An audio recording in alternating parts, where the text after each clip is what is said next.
विश्वासाची 26 वर्ष, लाखो सुखी दाम्पत्य. डाउनलोड करा मराठी मॅट्रिमनी. आता राजयोग पेंट्स, आनंद तुमचा, रंग आमचा. 29 तारखेला निर्णायक आंदोलन होणार. सरकारसोबतच्या चर्चेनंतरही जरांग यांची ठाम भूमिका. सर्व 58 लाख नोंदींचं प्रमाणपत्र द्या. 28 ऑगस्ट पूर्वी अंमलबजावणी करा. सरकारला अल्टिमेटम. नोंदी असूनही प्रमाणपत्र मिळालं नाही. त्यांनी 28 तारखेला आपले अर्ज घेऊन अंतर्वालीत या. जरांग यांचा मराठा समाजाला आवाहन. कॉक्रोच जनता पार्टीचा 5 सप्टेंबरला दिल्लीत पुन्हा एल्गार. इंडिया गेटपासून पोलीस मुख्यालयापर्यंत शांततापूर्ण मोर्चा काढण्यात येणार.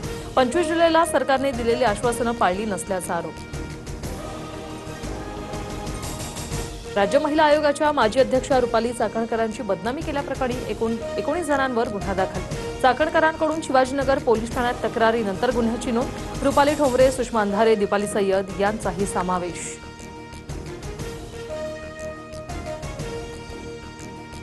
भाजपच्या सर्वात ताकदवर संसदीय समितीत फडणवीसांच्या एंट्रीची जोरदार चर्चा.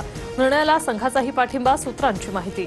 फडणवीसांच्या दिल्ली वाऱ्या वाढल्या. उद्याही दौरा असणार. खुल्या तेलावरील कारवाई योग्य. तेल व्यापाऱ्यांवरही अन्याय होऊ नये यासाठी मार्ग काढते. पारंपरिक व्यवसायही महत्वाचा. एफडीएला एसओपी तयार करण्यास सांगू. मुख्यमंत्री फडणवीसांचं आश्वासन. एफडीए आयुक्त तुकाराम मुंढेंच्या निर्णयाविरोधात खाद्यतेल व्यापारी एकवटले. 15 दिवसात सुट्टा तेल बंदीचा निर्णय मागे घ्या, अन्यथा राज्यभर आंदोलन करणार. तेल विक्रेत्यांचं अल्टिमेटम. शेतकरी कर्जमाफीचा दुसरा हप्ता वितरित. मुख्यमंत्री फडणवीसांच्या हस्ते 6,36,036 शेतकऱ्यांच्या खात्यात 5,086 कोटी रुपये जमा. आतापर्यंत 12,56,000 शेतकऱ्यांना लाभ.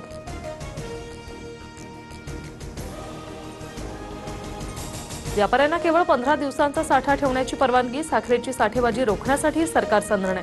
मागणी वाढल्यास साखर दिवाळीपर्यंत 100 पार होण्याची शक्यता. सरकारकडून साखर आयातीचा निर्णय. साखरेपाठोपाठ तांदळाच्या दरात 11% वाढ. वाढती मागणी, काही राज्यातून घटलेली आवक आणि निर्यातीच्या किमतीवर परिणाम. आणखी दर वाढण्याची शक्यता. तर कांदा, लसूण आणि आलं महागला. आठवडाभरात कांदा 40 वरून 60 रुपयांवर, तर लसूण 300 आणि आलं 200 रुपये किलो.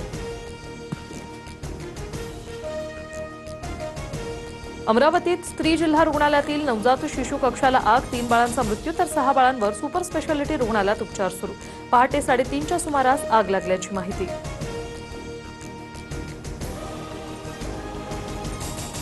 मुख्यमंत्री फडणवीसांकडून अमरावती दुर्घटनेबाबत दुःख व्यक्त. चिमुकल्यांचा जीव घेणाऱ्याला जबाबदार असणाऱ्यांवर कठोर कारवाई होणार.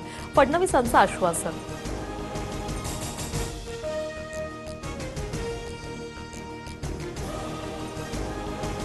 कांदिवलीत परप्रांतीय रिक्षा चालकांकडून मराठी रिक्षा चालकाला मारहाण प्रकरणी गुन्हा दाखल. आम्ही मराठी बोलणार नाही अशी परप्रांतीय रिक्षा चालकाची मुजोरी. तर ही मुजोरी मोडून काढू. मंत्री प्रताप सरनाईकांचा इशारा. विश्वासाची 26 वर्ष, लाखो सुखी दाम्पत्य. डाउनलोड करा मराठी मॅट्रिमनी.